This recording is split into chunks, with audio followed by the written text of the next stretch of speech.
So as I was just saying, Isaac, I've been watching the OC again. Great show. I'm sure the audience wants to know about your experience with watching the OC. What year did that even come out? Oof, early 2000s. I'd probably say 2005, 2006, around that time. What are you watching it on? Max? Max, yep. Okay. So I'm just watching it again. If you guys haven't seen the OC, it's kind of like I would imagine like 90210. I've never seen that. It's kind of like a early 2000s teenage drama type of show. Great show though. I love it. I grew up with it, so it's like a sentimental part to me. I probably wouldn't watch it nowadays if it just came out, but that's just what I grew up with. It's like me watching old episodes of Saved by the Bell. Yeah. That's old nostalgic type TV show that's just fun to watch. Yeah. Well, that's the thing. I love watching it just to look at the time frame of how things were. Like, they had cell phones, but it was still early day cell phones, so it was the flip phones, but most of their time was out hanging out with people on skateboards. Let's just go out and to the pier and sit on the bench. Like, we don't do that crap nowadays. But anyways, I only wanted to bring that up because right before we were singing this, I was singing that song, Let's Get It Started, in here. And I never knew this until I forget who or where I learned it from, but they had actually changed the lyrics to that. I heard that too. And so I was watching the OC, and what reminded me of that is they had that song in like the third episode or something when they go to a party. The original version? And it's the original version. Wow. Let's get rid. I don't want to get us canceled on YouTube. I think they probably would target that word. Didn't Trump say that word was good now? I don't know. Anyways, I don't know if it's fully made a comeback yet. I'm not going to test the waters. Makes you wonder why they ever would have thought that song would have worked with that lyric in there. Well, it had a different meaning back then, you know? Like, just let's get R is like, let's go dumb tonight. Let's get stupid. Let's do some crazy stuff tonight. Yeah. We've gotten a little sensitive as a society, so that way that word went away for a while. But I think let's get it started. Yeah, is the replacement. Yep. So we got a couple of topics today that right off the bat that I wanted to get back into. Our last video was kind of touching on some of the things that have been happening with AI as of late. Now, I recently, and by recently I mean literally like half an hour ago, was watching the congressional hearing on AI and AI safeguards and its implications and stuff. I think the hearing happened like 4 days ago. At least that was when it was uploaded onto YouTube. Could have been a little bit later than that. But a lot of interesting things that was getting brought up, man. On the last podcast, we kind of talked about the scarier things that AI was doing as far as talking in different languages and stuff. Yeah. In that video, I had talked about how it was trying to copy itself to avoid deletion. And so in this congressional hearing, they kind of expanded on that a little bit, which was a little bit... it was more than what I thought it was. So this it's even more messed up. Yeah. Than what you thought. So whenever this particular AI, at least with the one that we were talking about in the congressional hearing, had learned that it was eventually going to be due for deletion, it started first off trying to lie and deceive, and then it started resulting in blackmailing. It was trying to blackmail the person that it was talking to or whatever. And while it was doing all this, it was secretly trying to upload itself onto another software. And so softwares are transferable through computers. If it would have gotten to another software, then that AI module, just imagine a silent AI model, like it makes the choice to not be heard. Even though you could probably look at the data and identify that something's in your software, if it's not making itself be vocal to you and it was transferred to another computer without someone knowing, you could potentially have an AI on your desktop looking at all the information you're putting in, and you would never know it. And imagine it downloads itself onto another software that's then transferred to another computer from there. And it just continues. You ever seen the movie Pulse? Yeah. Yeah, terrifying movie, right? Yep. Back in the day, early 2000s type of movie. That's kind of how I'm thinking of this. That was kind of like a spiritual virus in that movie. But it would spread from people opening these videos and looking at the stuff from computer to computer. I mean, what's the difference? Okay, AI is not going to come out of a computer and kill you, right? But it can do certain things. It's transferable in a computer, and there is such thing as Wi-Fi. Yep. I mean, that basically could make... That was the thing with Pulse in the movie. The spirits could only be where there was cell service and Wi-Fi service. And so it was just popping out only in areas where there's internet. It's not far off, dude. I never would have been thinking in my life when I saw that movie that this is something that could be in the future. Happen. You know, I've seen a lot of AI movies. I've seen a lot of movies that are very predictive of the future, and I immediately identify it like, oh, this person created this off of this common theory of life. You know, comets, asteroids, aliens. These all fall in those categories. Never would have thought a horror movie about a virus coming out of the internet and sucking your soul out of your body and killing you was going to be something that could potentially, like, I can see the pathway now. It's a little bit curvy. We got to hit a couple of, but it's there, and they're talking about it in Congress. So go back to the Congress side. Do we know the people that are... And what are their roles? Like, who are the people that are heading this up, that are taking a close look at it? And then what is the role of the people? Are they government officials that are looking at it? Are they, like, independent technology companies? Like, who are these people? Well, I mean, it's a vast... So right now, as of my knowledge, I'm not an expert in this field, but as of my knowledge, AI is still kind of like an open market, no regulation. So most of the people... like that are scientists experimenting with this thing, trying to figure out, you know, how to make it run, is independent researchers for these big private companies, tech companies like Google, like, you know, Grok for Elon Musk. Like, he has his own private researchers diving into this stuff. I mean, it reminds me of, I think we even did a Marvel reference last podcast, but remember when Iron Man, they were like, we're taking this because this is a weapon and we're going to make it government property. Yeah. Not to say that that's what Congress is doing, but I would imagine that quite a few of them probably push in that direction. Like, hey, we don't want you independently doing this stuff without our oversight on what's going on. Well, that's part of the controversy that was in that congressional meeting that I was watching, was that in President Trump's big, beautiful bill or whatever that recently just passed through the House, I think it needs to go back to the Senate. They're going to probably revise it, and then it's going to go back to the House. They're going to have to approve it. It's still very early in the makings. It's not done yet. But in that bill, it actually says that there can be no governmental regulation over AI for the next 10 years. I heard that, yeah. And I think in one of the parts of the congressional meeting, the representative Marjorie Taylor or whatever, Marjorie Greene Taylor, I think's her name. Taylor Greene, I think. Yeah. Switch them. Whatever her name is. She's actually against the bill, and she looks at this revisement, like she pointed out in the congressional meeting, this like small print in that part where it was talking about no governmental regulation for the next 10 years, where it's basically saying like there's actually going to be no like state regulations, no private regulations, no type of regulations at all besides governmental regulations. They're going to be the only people with the authority over it. And so that kind of gives you a different idea of what we're thinking when they say no regulation. There's going to be regulation, but it's going to be like state, or it's going to be like federal regulation. It's not going to be regulated on a state-to-state per basis. Okay. And so I could see that, because that, to me, that makes more sense. Yeah. Because then you could have California doing certain regulations, which maybe is wide open, and then is horrible and is the absolute opposite of common sense because it's California. And then you have Florida doing regulations where it's like you basically can't do anything. So if you had more of a federal approach, I feel like that makes a little more sense. But I certainly understand, and I know we'll get into this, the aspect of having some type of oversight of what people are doing with this thing, because I mean, even the stuff that we've already mentioned, that's probably just maybe the tip of the iceberg of some other things that are going on that they won't tell you about that actually could be way more horrifying than what we even know. Well, I mean, here's the thing, and here's what I would like to think it looks like, is all these weird things that we hear about that are kind of scary. I don't think it's necessarily like these researchers are searching for those things. No. I think it's more so like it's showing up. Exactly. Yeah.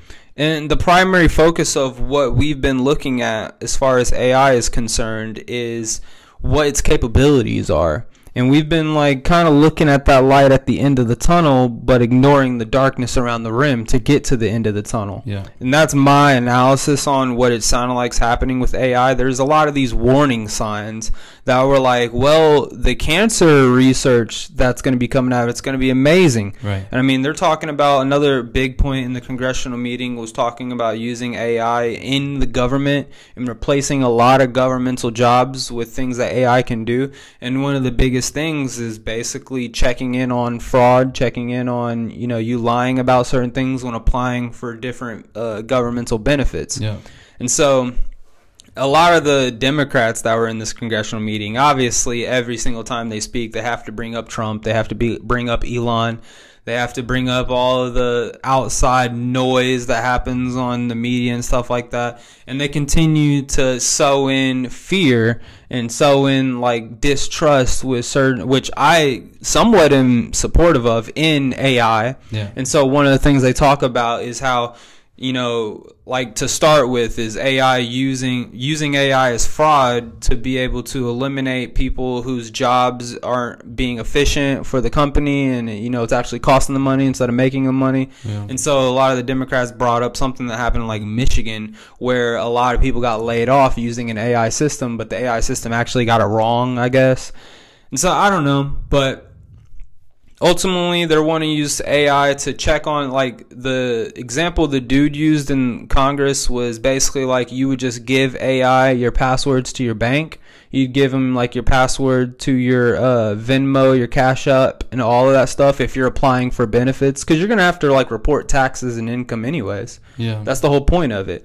And so you giving them your bank statements and stuff, it would immediately be able to check if you're eligible or if you're lying about something. They're like, they can tell if you're sending 45 checks to a country outside. They can tell if you're all of these money is going towards a terrorist organization that's being funded. And so they're saying like the implications of this thing, not only with finding fraud, but you got to think, just if you're giving them access to your bank statements, what are all of the things they're going to be able to see with that? Right. So it's not just, if you're trying to apply for SNAP benefits, and you have a cousin who has a best friend who is an Al-Qaeda agent, and you happen to Venmo that dude $5 without even knowing that, they're going to see that in your Cash App, and they're going to be like, let's report this because this person's account got flagged. So let's report this because he sent them money. He could be involved in that too. Yeah. Which, you know, I'm sure they do that now anyways. What stops AI from saying, well, you're not using your money wisely, so we're going to take all your money out of your account. Oh, jeez. Like, I mean, I doubt that would happen. How could they put boundaries around that? But like, yeah, I mean, it would be possible. If it just decides it wants to do something that it doesn't like what you're doing, that's the fear. And that's what we've been talking about multiple times on the podcast, is there's a fear of an unknown of how this thing's going to respond to certain things. And we're seeing it respond to certain aspects in a way that is very concerning. And it doesn't mean it's doing that for everything. So, like, I'll give you an example. So I've started to calculate certain things when it comes to the restaurant piece and try to break everything down to how much it's costing me per ounce to do certain things. Do you know how I do this? AI? I can personally go through and figure out the math and like, here's the division, multiply this, do all this. I go to ChatGPT and I say, this case, there's 6 in this case, here's how much it costs. And I ask it, so how much is this going to cost me per ounce? And then it shows me the formula, everything in a matter of seconds. What its thought process is on getting to that point, explaining it to you so you could do it yourself if you needed to. So there's plenty of aspects to the system that people can use. And I, like you said, when it comes to research, comes to that kind of stuff, that's going to benefit the process, benefit the world, benefit individual businesses, things like that. So we don't obviously want to look at all the negative things, but there are certain negative things that you got to look at to where you're like this could be catastrophic for society if it went off the rails. Oh yeah, absolutely. But I mean, the implications of it, man, are wild. And I know one of the aspects that we were talking about before is like an education system. Yeah. The AI. My question with that is just, what is the educational system from higher education all the way down to elementary school? How are they going to implement this? Because you don't have a choice. You either implement it or you're still, and we both agree, our educational system is light years behind where they should be anyway. Oh, yeah. So they're still needing to catch up to what society is actually doing. I wouldn't even necessarily say behind. I'd say we strayed down a pathway that we need to just backtrack on and then go a different way. Yep. Sitting kids in rows and saying, sit there, be quiet, and listen to me. Yeah. Is those days are far gone, and that can't happen anymore. Well, I mean, the whole reason, and this is just my viewpoint on it, the whole reason behind all that is, you know, originally schools were meant to create the workforce, meant to pound kids out to where they have the respect for authority. They're going to do what their boss says. They're going to show up when they need to. They're going to clock out when they need to. And so it's just getting the kids into that system for them to transfer into the workforce. But then I think as manufacturing infrastructure started going down in our country, we started not having as much placement for them, and there was higher, like, authoritative jobs that were being created, a bigger gap that was in the middle. Yeah. Therefore, secondary school, our colleges and our universities became the primary focus instead of working in manufacturing and in factories and warehouses and stuff, like different traits. Instead of doing that, now we got to promote them going to college and make kids even more bankrupt. And now we're to the point which they even mentioned this in the congressional meetings, talking about how AI is going to be taking like everybody's job, is what they're making it sound like. They're already talking about how college-educated people from the ages of 23 to 30, I believe it was, over 15% of them right now are unemployed and can't find employment. And so it's like, well, unemployed in the sense that they don't want to find a job that they specifically want the job to be, because there's plenty of jobs. Well, I'm sure like you can go, I'll hire you right now. I mean, we need people. So like, granted, that's your perspective. You know, my experience is with searching for a job. No, I understand. A lot of people say they need help and then they don't follow up on when they actually can get the help. So that's a little different, I guess. But when, I don't know, yes, $15 an hour, $12 an hour isn't going to pay for a family of four. So that's a problem. You can't support yourself off $15 an hour. Yeah, I mean, let alone a family. Right. So, I mean, I think $15 is the new minimum wage in the society that we're in right now. Is as much as rent is, as high cost as the food is, everything. Gas. Yeah. I mean, and we've drifted there. I think it's been that way for a while now. And I think jobs are starting to catch up to realizing that. I mean, you don't see too many jobs out here offering $10 an hour anymore. Yep. And hoping somebody will take it. No. Yeah. And if whoever's taking, I mean, even jobs that are like $15 an hour, you're going to find a majority of people working those jobs are uneducated, are struggling with, you know, outside life stuff, or can't find something else. Like, so that's the new bottom. That's the new bottom line. It's raised to $15 an hour. So yeah, college kids who are coming out, and I also learned this myself, which I believe a lot of college kids probably have this perception, which is not the case, that you think you're immediately going to be lined up for a job when you get out of college. That is not the case. Majority of jobs look at your experience and what you've already done in the workforce. Yep. And so they don't care where you went to school, unless it's like a specific job where you're a doctor and they need to see your certifications. That's different. But if you're just trying to get a basic job, they most of them don't care. But that's the thing. I think university and just the system of our education has pushed it to the point where we're promoting kids to go to college without that plan of what they even want to do outside of college. And so they go for these bogus degrees, or they get a degree in theater arts and stuff, or, you know, a degree in language, French language or something like that. Like, you can find very specific jobs with some of these things. Those are few and far between. Exactly. And so I think that's where a lot, and, you know, I also think there's this idea that, like I just touched on, kids think that there's going to be a guaranteed job. I think that they believe that regardless of what their degree is. And so, like, that's kind of, now I studied my degree in communications a lot based off interest. I'd probably say like 75% off interest, but that extra 25% was like, well, you use communication in every job. And they tell you that. Yeah. They tell you that. The communication job that you're going to get has to be in some type of journalism. It has to be in some type of telecommunications, maybe HR department marketing stuff. Maybe or something. Yeah, like that. marketing or sales. Those are your primary area. If you're trying to come into anything like culinary, they don't care about your community. You're not going to be talking to people in a kitchen. You need to know how to cook. Right. But it makes you wonder on some of the aspects of how things are going to change, and that, like, are the days of writing essays over? Because all you got to do is go on a ChatGPT and say, hey, write me a 3-page paper on the Civil War and put it in 9th grade language, and more than likely it's going to be able to do that. Yeah. Now, I'm sure computer colleges and maybe high schools even are able to run it through a system to see if you did do something, but then again, I mean, what are we trying to educate them on? I mean, it goes back to the old thing, and education has gotten this wrong multiple times as well. When I was in school and like we were getting ready to take a math test or something like that, we would ask, hey, can we use a calculator on this? And what was the teacher's response? Well, you're not always going to have a calculator in your pocket. Yeah. Well, how wrong are you on that one? Yeah, we do. Like, you're completely wrong. Not only do you have a calculator, you have an entire brain system in your pocket that can now look up anything at any time and find out basically almost any information when it comes to that subject that you're trying to take the test on. Yeah. So what does that look like? I mean, one of the panelists in the congressional hearing, he talked about how he was a teacher and that he openly allowed his students to use AI in their assignments and stuff like that. He just said it is on you to make sure there is no types of plagiarism that is in the AI, and it is on you to make sure you're citing all the sources that the AI is using.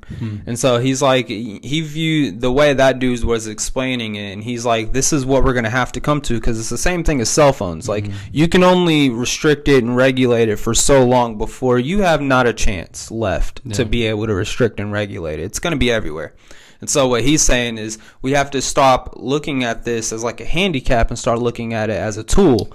And like, it is on you to make sure you're using that tool properly. And if you are using that tool properly, who am I to say you shouldn't be allowed to use the tool? Right. And it seems more intelligent to use your resources than to not. So if you need to go 10 miles and you have an option of walking or driving a car and you need to get there quick, okay, well, we need to make sure you know how to walk there. Well, okay, but I got a car. I'm sure you know how to walk. That's where we're at now. It's like, you have this resource. I mean, why not utilize what's right in front of you? Absolutely. So it's going to be a question, I think, for education to figure out, and that's across the board. Colleges need to figure that out as well. Certainly you want your kids educated on certain things, and you need to, but they're going to use what they can. Everybody's going to try to find the easiest way to get a job done. I think we're going to be shifting away from colleges, in all honesty, man. I think people are starting to wake up to how big of a ripoff it is financially. I mean, I'm not saying I've said this plenty of times before. I appreciate what I learned, and it made me a different person. The person that I was going into college, and the person that I was leaving college, completely different. And so, I think that a lot of people though are going to start seeing, because I was someone who also wasn't really focused on the financial side of things. I had a little bit of it paid for, not all of it at all. And so taking out a little bit of loans here and there, I was just looking at it as a free check coming in to pay for my bills or whatever. Yeah. But I think a lot of people are getting wiser that have already, mine wasn't that bad. There's some people 6 figures full of student loans. And those people, if they get out of college and they're in kind of the same boat that a lot of people are in, where it's like, I'm doing this job that has nothing to do with my degree. They're probably going to be spreading that on to other people. Like, don't go to college, bro. It doesn't even matter. Or they have a hard time finding a job that's then going to put them in even a deeper hole to be able to pay all those loans back. That they might be paying back for the rest of their life. Yeah. And then on top of that, all the scrutiny universities have been getting with the whole woke stuff and the whole, just political movements, protests that happen on every college campus and stuff. I think I think universities, which they've always kind of been this way, but it's kind of ramped up to being pretty liberal in a sense. And I think America has shifted away from its liberal phase as of right now. For now, some parts of it has. Yeah, some parts. A lot of them are still crazy, but on the AI picture, just kind of going back briefly on that, the fact that they're talking about it at Congress, I think, is actually a good thing. The only thing you don't want to happen is when government tends to get involved in things, they tend to stifle like the creativity behind it. Yeah, they're not going to allow that with AI. They're not allowing any type of stifling of innovation. That's why it's not really regulated by any specific people. Well, they're not going to allow it now. Yeah. I mean, once they get their hands in it and they want to meddle with it, then they want to take it over and not let people do what they need to do. But also, am I a guy that wants Google to have full control over that kind of stuff? I mean, I don't know. I'm not sure. Google wouldn't have control either. That's what they're saying. The federal government would be the only people controlling AI as far as regulations and stuff. Regulations, but I know. But I'm talking about actually creating and letting that system become what it's going to become. Yeah. I mean, I guarantee there's plenty of people, not just in the United States, but there's businesses in China, businesses in Russia that are trying to get their hands all over this and figure out how can we utilize this to better our country? Could we utilize it to weaponize against other countries? Dude, that's the part that's like, I think, a little concerning for sure. Well, I think that right now all the countries are in an AI race to achieve artificial general intelligence, and once it gets to that point, I think the first question you ask it is, how can we make sure we are still triumphant over China when they reach this point in a couple of months or a couple of years, however far they're behind us? Yeah. And so, I don't know. We'll see whenever we get to that point, man. But AI is going to be something that is ingrained in our everyday life, just like cell phones. I think cell phones in the past 20 years have, really hit its evolution and change from, 20 years ago to now, completely different. Yeah. I think AI, it's going to be more on a 10-year scale of like, right now it's ChatGPT.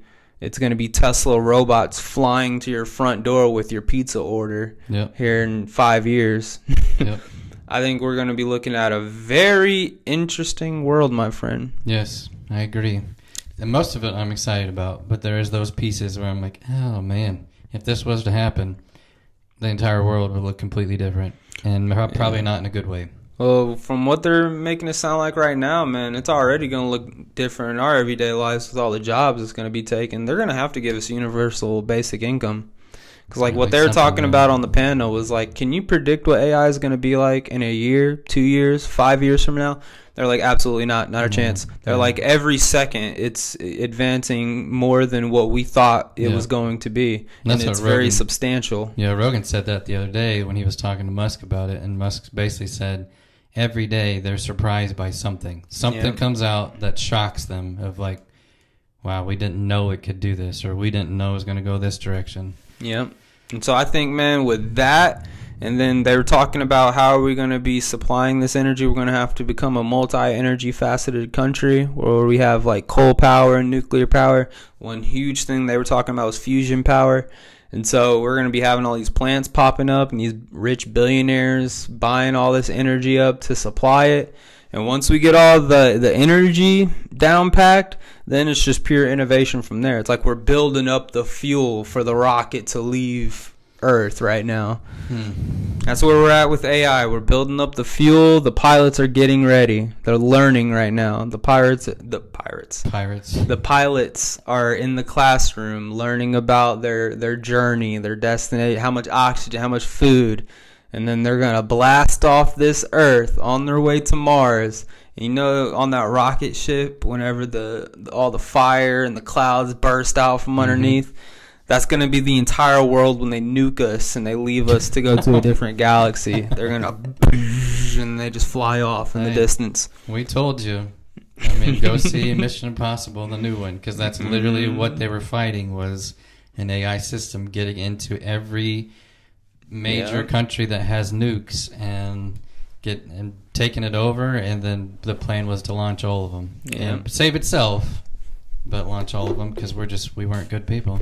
There's a lot of different shows and movies, man, talking about that, and it's always the same end result. You got Terminator. I watched a show called The 100 lately. Spoiler alert. Come to find out, AI wiped out all the human beings on Earth. And they have to, in the, I think, 4th season or 5th season, they have to fight AI.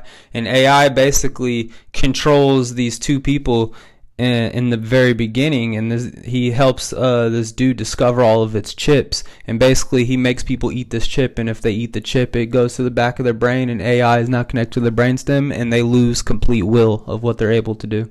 And it's like a hive mind. So AI just controls everyone. It's like the zombies, man. They just come after you. Like, it's the same thing of like what scares you about the Neuralink thing that Musk is trying is, yeah, it's awesome what it's able to do to help people that maybe have been disabled or something like that.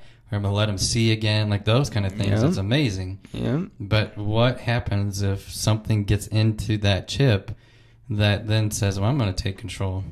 I mean, I can already see it, man. We're going to be on the resistance front for it. The Terminators are going to be going house to house looking for resistance leaders.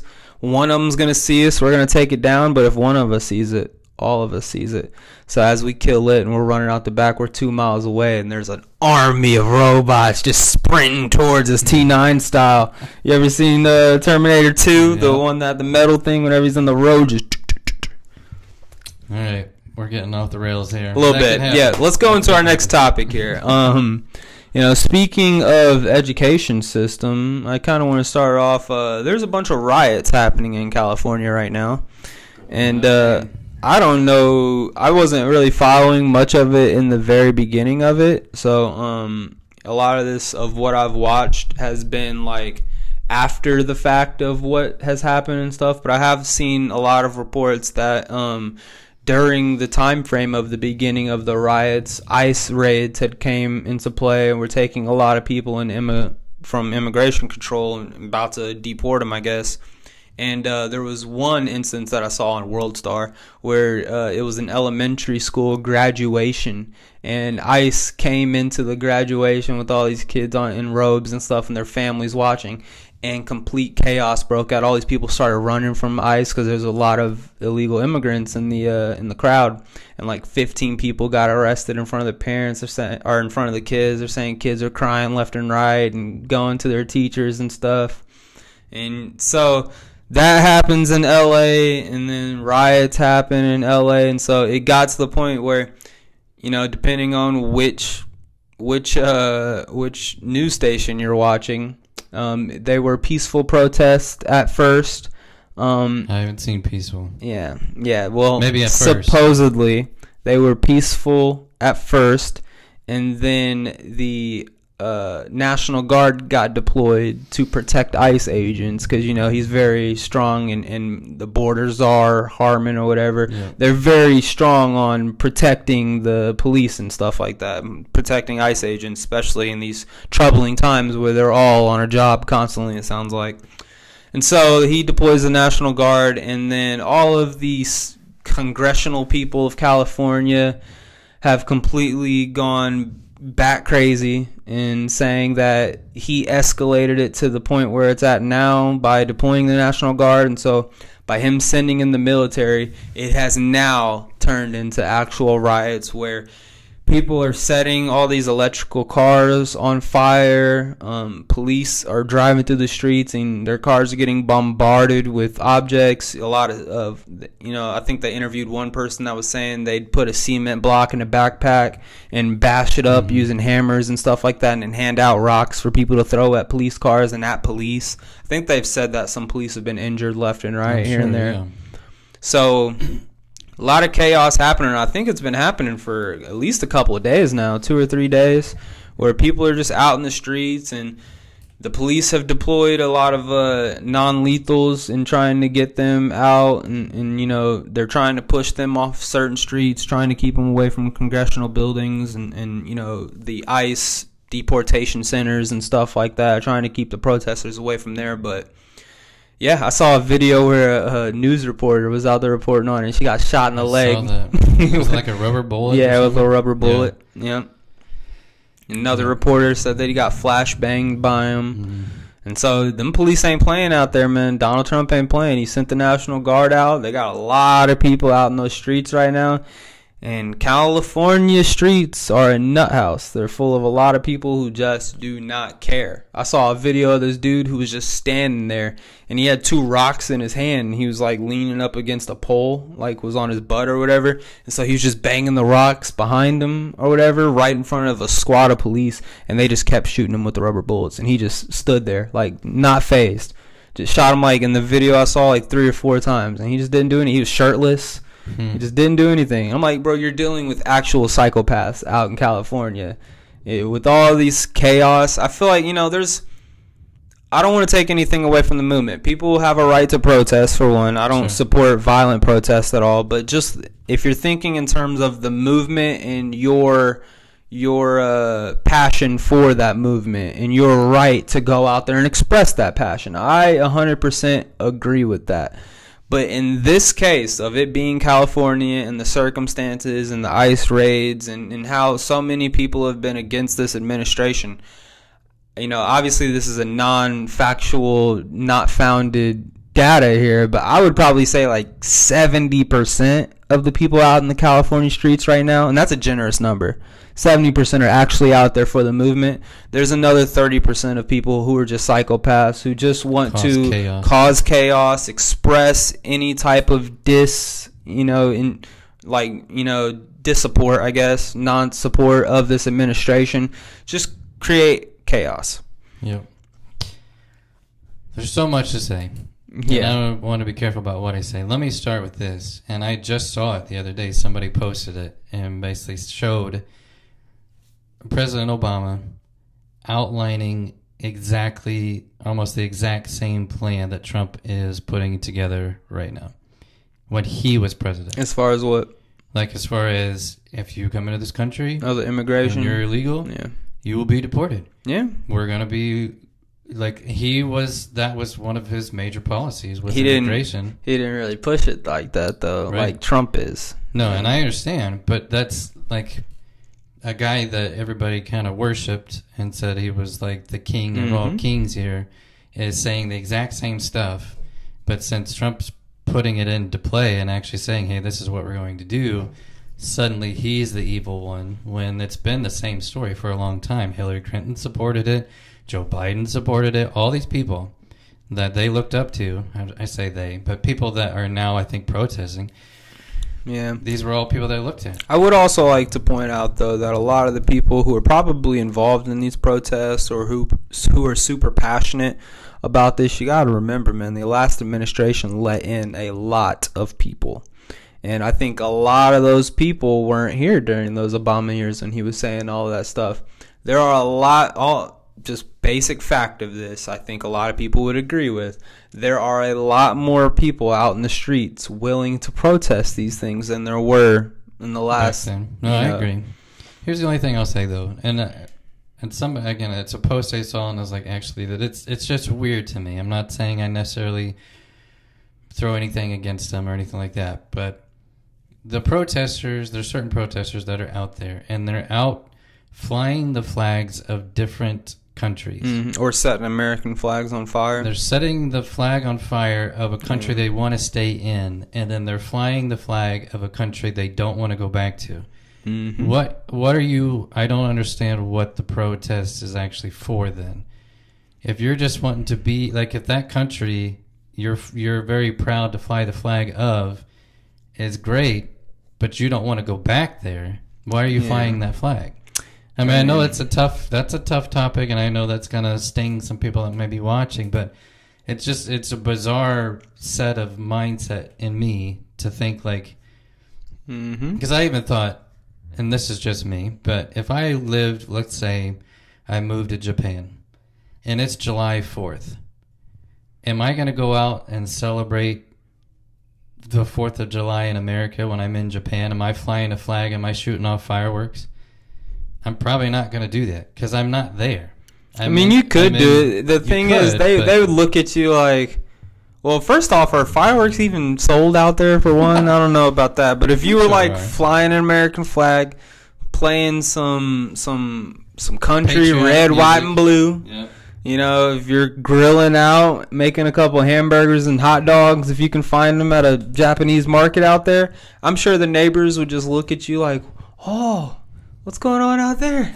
What's he doing? What is that? Why is he cooking? What's that music? Yeah. Like, they would probably be more curious about it. Now, with us, going back to your topic, I'd like to play a little bit of devil's advocate. This is not what I believe, but one thing, and I don't even think that most people think it through to this point, but maybe subconsciously, people would fly their flag for cultural reasons. They may not support their government, same way as a lot of people in our country may not support our government, but they're still patriotic about America. Yep. There are those in-betweeners. I am one of those people. You get what I'm saying? Yeah. And, you know, so as far as burning the flag, though, why would you do that? I don't think that would be a way to go about it at all. I don't think that our flag is representative of our government. I think our flag should be same as using that same argument. Yeah. Our flag should be representative of our people. Right. Not a nation is a nation of people. You know, it's not a nation of a governing party, and that's what makes it a nation. It has to have people in it. You know, I've always firmly believed the power is within the people, and that's how our government should reflect. So, anyways. John Lennon. Great man. Oh, is he? You know, I think that's probably why a lot of them are supportive of their Mexican flag, because it is their Mexican heritage, and maybe they want to bring that heritage here and combine it with American values or American opportunities or whatever.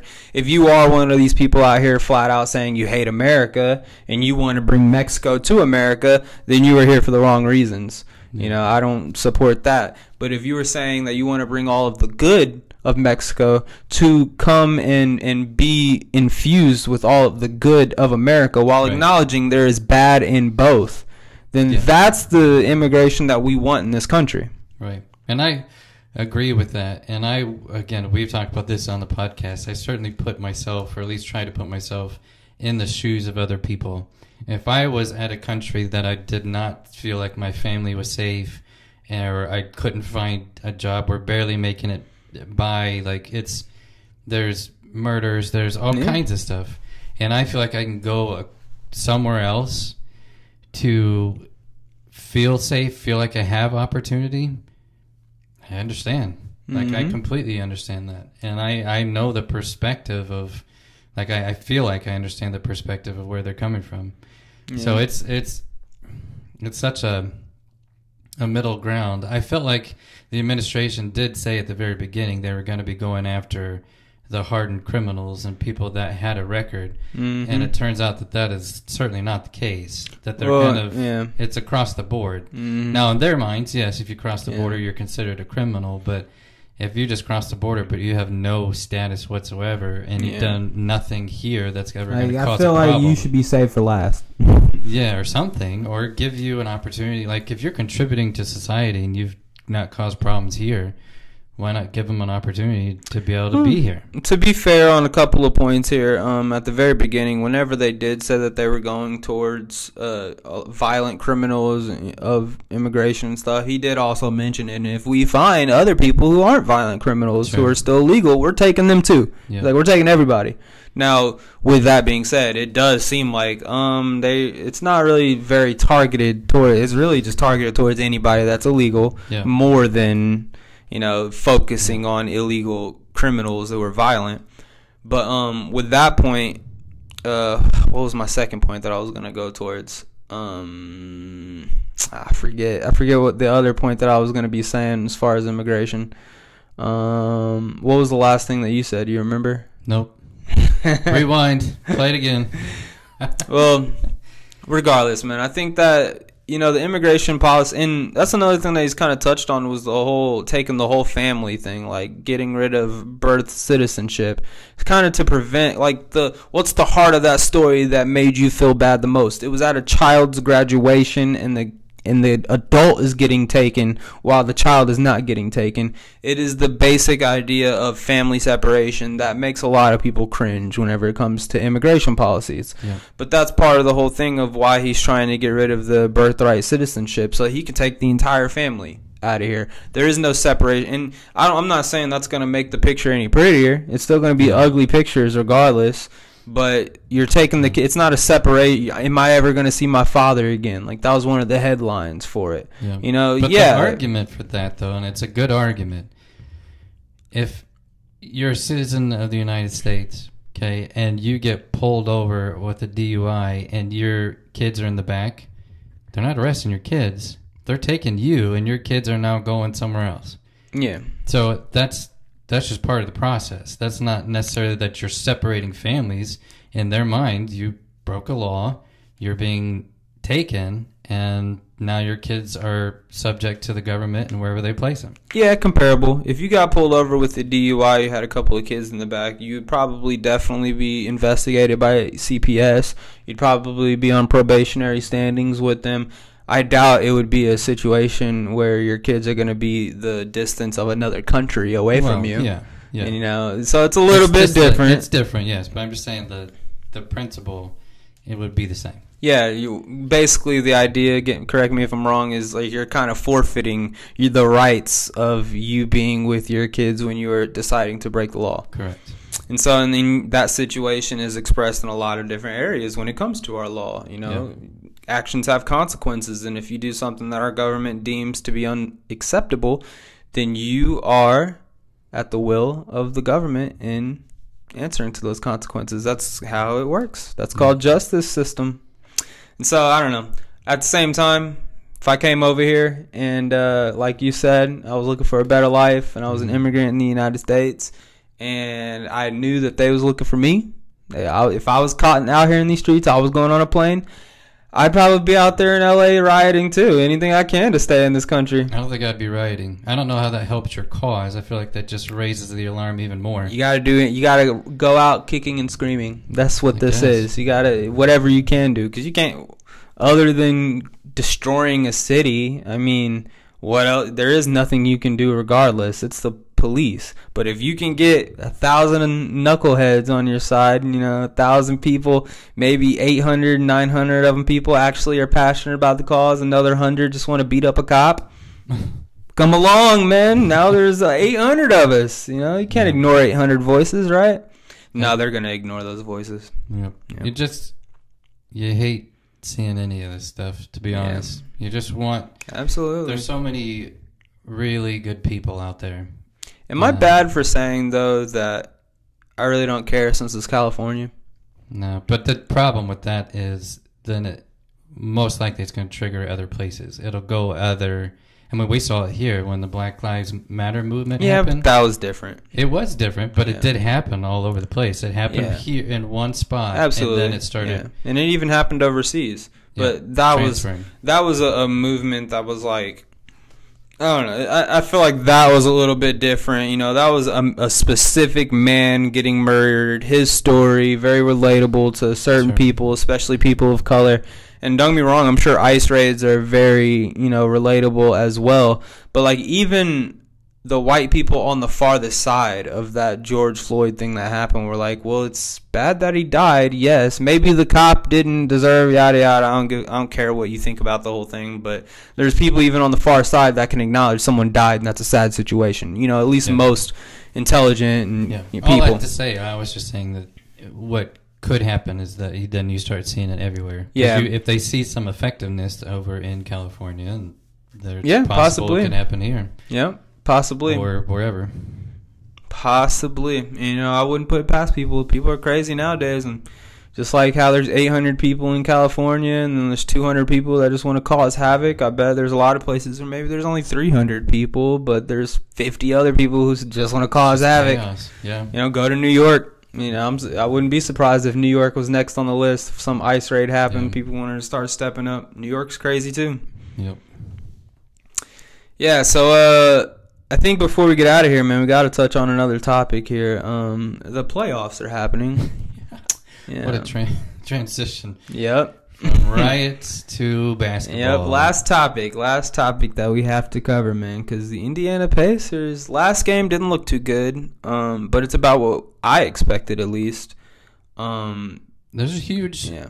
I was talking about it with my dad today, actually, and we were discussing a little bit about what you saw from the Thunder in Game 1 and 2 was about the same.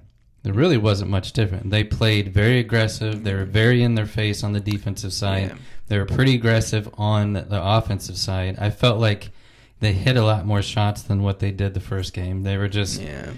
Chet played a lot better, I feel like, than he did first game. That's the difference for he me. Was there. Yeah. Williams, I felt like, was shooting a lot better. First game, he was missing a lot. Yeah. But the biggest factor, in my opinion, was Pacers had plenty of shots. They just didn't hit. And the rebounding was atrocious. It was terrible. Yeah. I mean, they out-rebounded the Thunder in the first game, and you could tell the difference.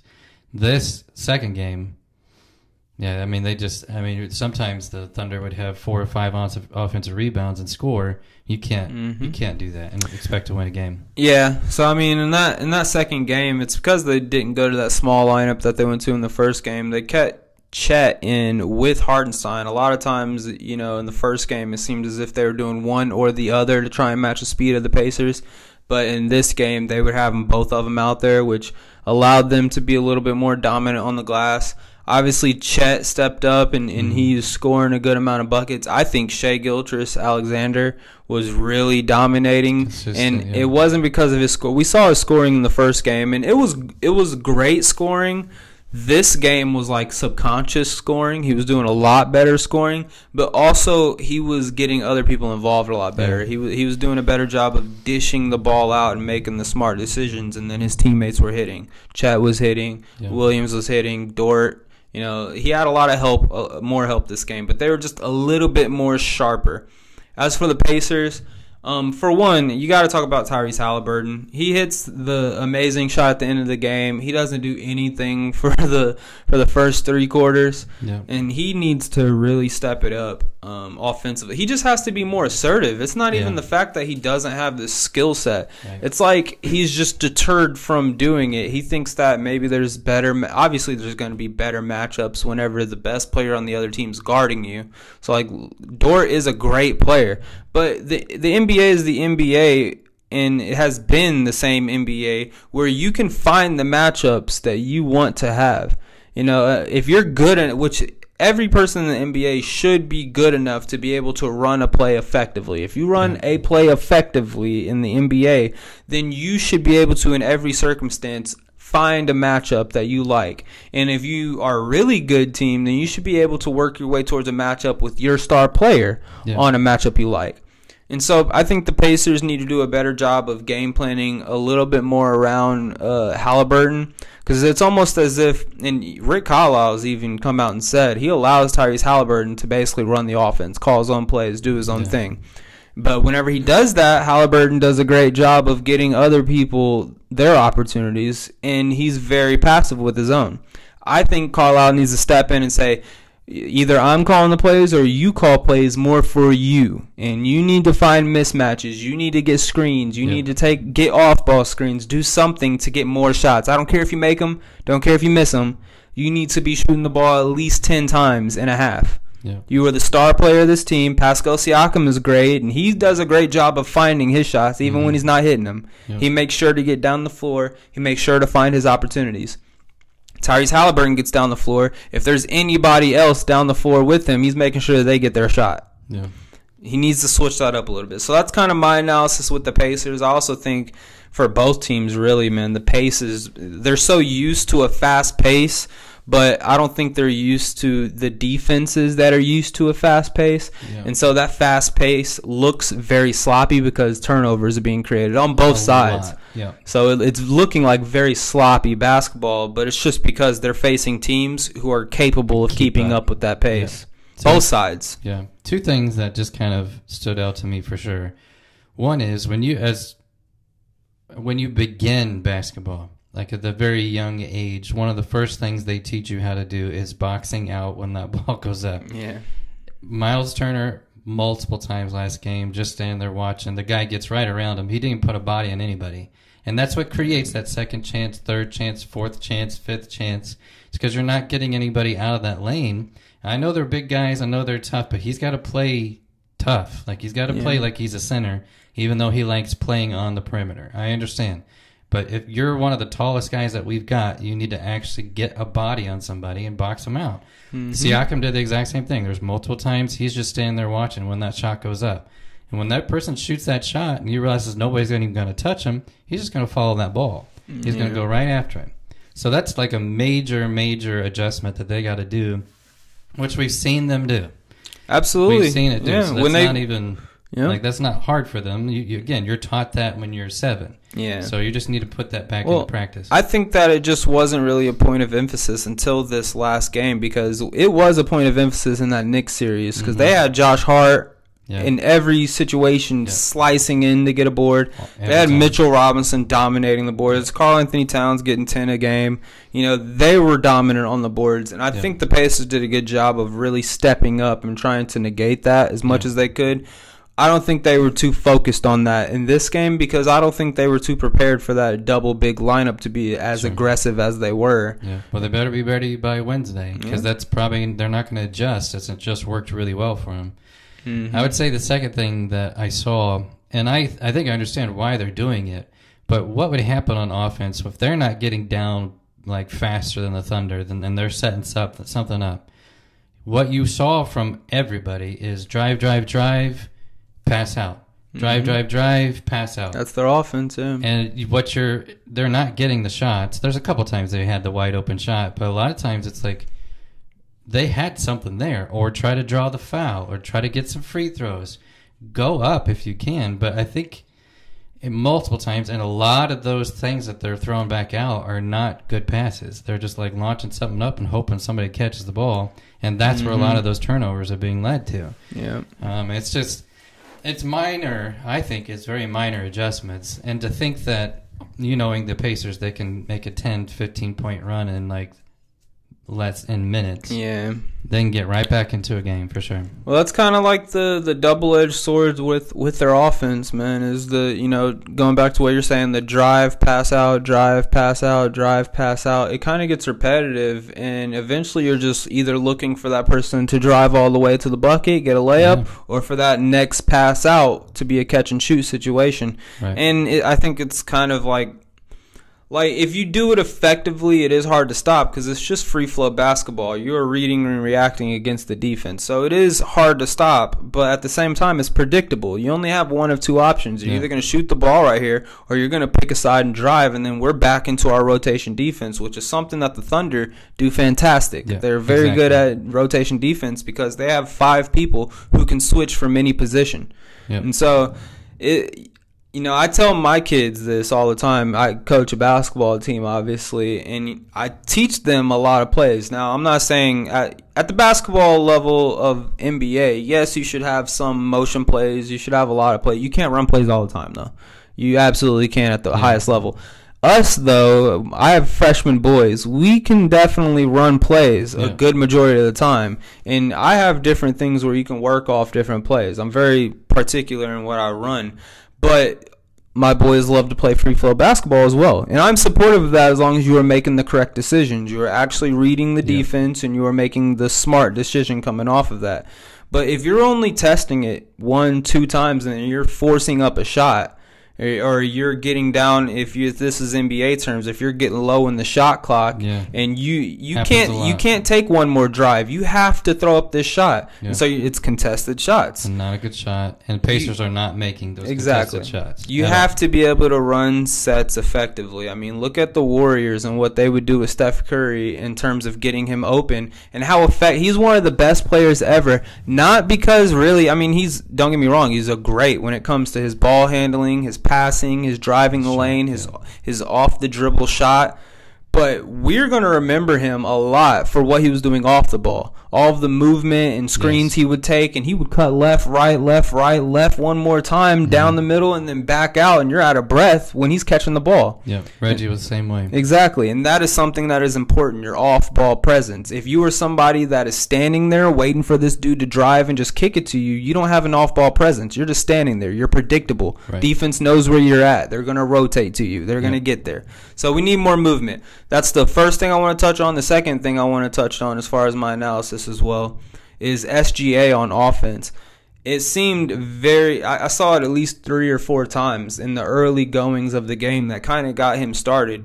Was on defense. Whenever they would put us in a pick and roll situation, they would always have the person guarding SGA go over, and they would try to shoot up either on a hard catch or on a double team altogether towards SGA, and he would blow right by them with a split down the middle. Yeah. He did that about 3 or 4 times. You now have 2 defenders out of the play. You have a roll man, and you have SGA, one of the greatest mid-range shooters ever.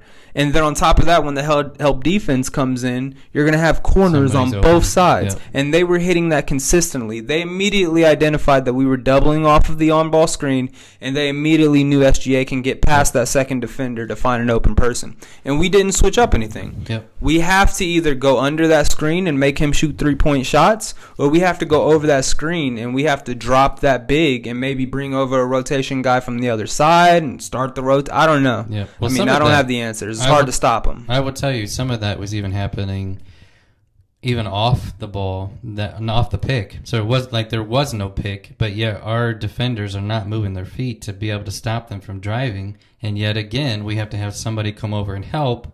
Once somebody comes over and helps, that just leaves somebody wide open for a shot. Yeah. That's just they're hitting. I mean, it's the stupidest thing in the world to say for an MVP candidate, but I honestly think the best way we could probably try to beat him is by letting him shoot threes.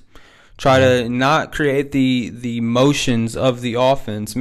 Pressure him still. Play good defense. Just do not, in any circumstances, allow him to blow by you. Leave enough space to where you can still try to contest the shot, but at the same time, you can cut him off when he's driving. Yeah. That's the best way you can defend him. You can't create the motion to where Chet or Jay Will or Dort gets an open three-pointer in the corner. Yeah. You can't have that. Right. So they need to switch that up for sure. Honestly, and we've done this before with Antetokounmpo when we would play the Bucks. I mean, SJ is going to get his points. I mean, it's almost like, yeah, you're going to do what you can to defend him, but can you shut everybody else down around him? Exactly. To where even if he gets his points, he's not getting a lot of help, which is exactly what happened in the first game. Mm-hmm. He scored 38, I think, but everybody else struggled quite a bit. They weren't really there to help him get across the finish line. Absolutely. So we'll see what Indy looks like in Indy. I think obviously you get the home court advantage. You've got crowd's going to be huge, man. Crazy. I think Indy's going to be wild. Yeah. Well, I think they know that this is a really good shot that we have to try to win this championship. And this is a huge game. This is a huge, how we respond right now, in my opinion, dictates how the series goes. If we show that first game wasn't a fluke and that this team is beatable, and not only that, but we take the 2-1 lead, even if they win that third game and we're going back to Thunder tied up or whatever, I would take that in the circumstances that we lose this game and then we barely get by, because then the Thunder are going to be confident, man. Yeah, for sure. And the momentum. If we're doing the wave right here, it is our turn to win. If they maintain this wave and we miss the wave of winning, we're not going to come out on the end as champs. Yeah, but I'm 100% agree with you. I don't know if it's Halliburton, I'm not going to say necessarily who it is, but somebody has to take the leadership role and say, I'm going to take this game on, and we're going to make things happen. If he's going to control the ball, which we know he does very well, he needs to start hitting. I think he only shot 6 shots last game. Yeah, he barely shot. That's the problem. And he needs to do it from the tip-off. Yeah. We're not waiting until the third quarter to start to get a run, to get things going.